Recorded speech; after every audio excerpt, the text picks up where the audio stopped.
Hello, I'm Yurenka, an analyst at UKPA, where we help landlords like you in filing their self-assessment tax returns. Today, we are going to discuss about SA105 supplementary page, which is used to provide the details of UK rental property. Let me guide you through this quickly and clearly. Before you begin, gather your records. You need details of all rent received, premiums from lease grants, and furnished holiday letting income, if applicable. You also need records of expenses such as repairs, insurance, letting agent fees, legal costs, mortgage interest, and utility bills you have paid.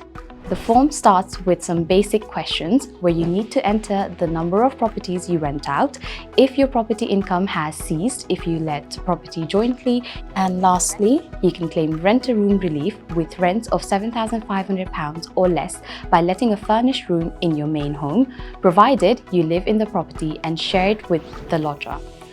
If you have furnished holiday lettings, complete boxes 5 to 19 first. Your property must be available for letting for at least 210 days and actually let for 105 days to qualify. In box 20, enter your total rents and other income from property. This is your gross rental income before any deductions. In box 20.1, you can claim the property income allowance of £1,000 if it gives you a better result than claiming actual expenses. All income from property, including any foreign property up to £1,000, is exempt from tax and does not need to be reported on a tax return. Whether you have one property business or more than one property business, the total amount of property income allowance claimed cannot exceed £1,000. If you use traditional accounting rather than cash basis, tick box 20.2. If any tax was deducted from your rental income, enter it in box 21. This is uncommon but can occur with certain property arrangements. Box 22 is for premiums received for granting a lease. If you granted a short lease of 50 years or less, part of the premium is treated as rental income. Box 23 is for reverse premiums and inducements, which are amounts you received from a landlord or tenant in specific circumstances. Now, enter your allowable expenses. Box 24 covers rent, rates, insurance, and ground rents. Box 25 is for property repairs and maintenance. Remember, these must be genuine repairs that restore the property to its original condition, not improvements. Box 26 is for non-residential property finance costs.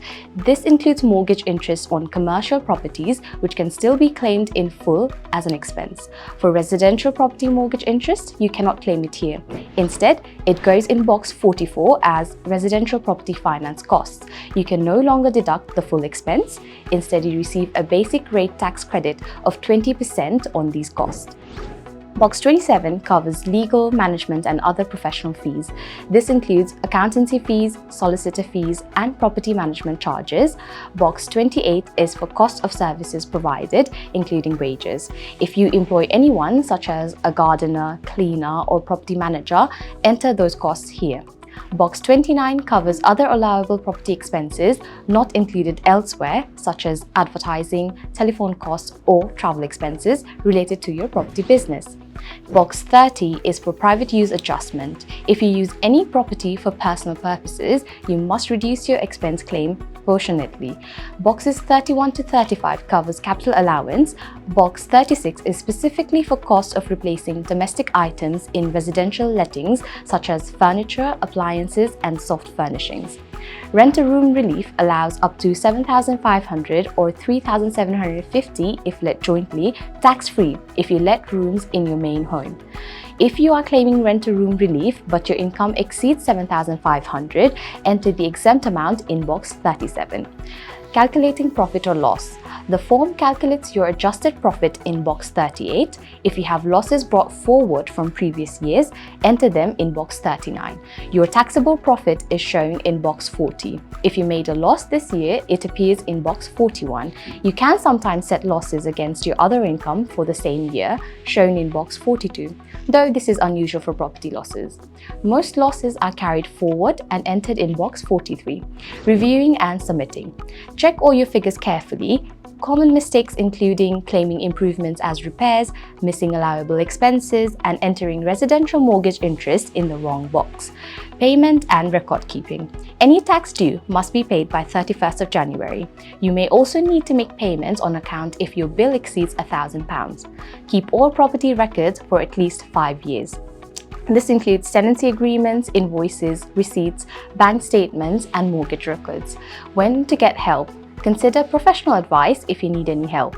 At UKPA, we help landlords structure their affairs tax efficiently, claim all available reliefs, and deal with HMRC inquiries. Property tax rules change regularly, so staying informed is essential. If you need support with your property tax return, our team is ready to help. Thank you for watching.